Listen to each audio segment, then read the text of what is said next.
And before I get to the latest proof that the Albanese government's net zero plans are falling apart, to its newest scandal that just won't go away. We now have 4 examples of Labor Minister Anika Wells being shocked by her own behaviour. Videos and posts, which I'll show you, showing how utterly shocked she really is when taxpayers are forced to pay for a boss's lunch. Unless that lunch is her own. That's different. Then, as I've told you before, the Albanese government Sports and Communications Minister is off to a Michelin star restaurant in Paris for the Olympics. Then it's, waiter, drinks all round, more oysters, caviar, whatever, taxpayer pays. It's this dinner and drinks in Paris last year that damns Wells most completely, more than all her other shameless spending of taxpayer money on herself and her family, like trips to the snow and the sports and Comcar drivers being made to wait for up to 10 hours while she's at the tennis, and free flights to a friend's party. Now it seems to a Labor fundraiser in Sydney as well. No, but this dinner is worst, not just because that dinner and the drinks were so inexcusably expensive, $1,700 according to Wells' receipts, but because of Wells' hypocrisy. You see, it was only this year that Wells was flogging the coalition for promising to let bosses claim a business lunch against their tax. Like this, for instance. The coalition have come up with a cost of living policy that not even the Cookie Monster would gobble down. Free lunches for bosses, paid for by you, the taxpayer. Yes. Have you heard about Peter Dutton's new policy offering? He wants taxpayers to fund business lunches and entertainment expenses for businesses up to $10 million. The Liberals want government to get you to pay for the boss's lunch. I know, Wells was really hot on this point. Here's more.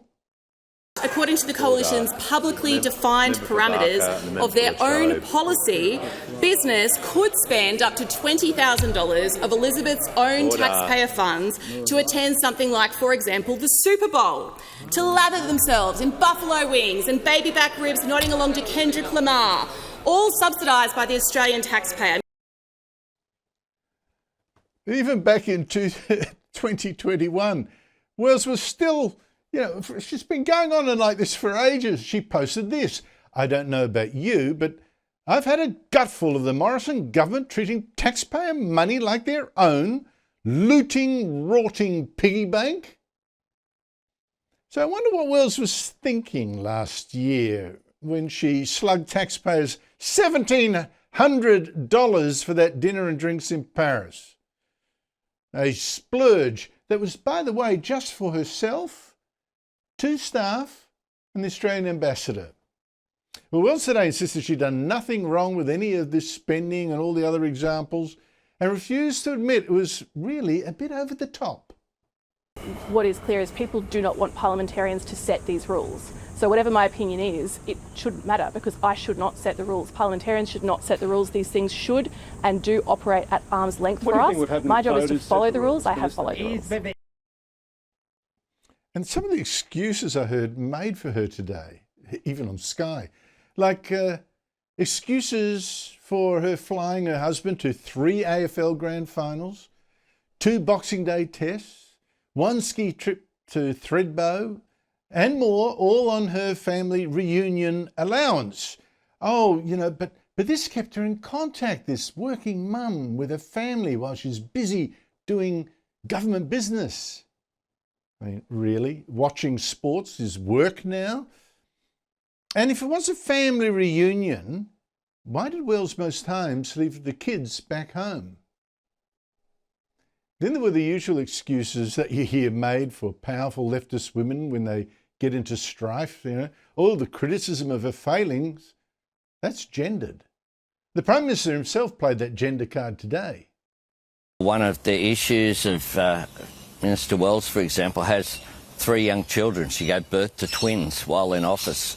I think it's a good thing that Parliament is more representative than it used to be. People have a long time away from their families, from their children, and from their partners. I don't think anyone And would the dispute rules are that it's a in good place thing for that.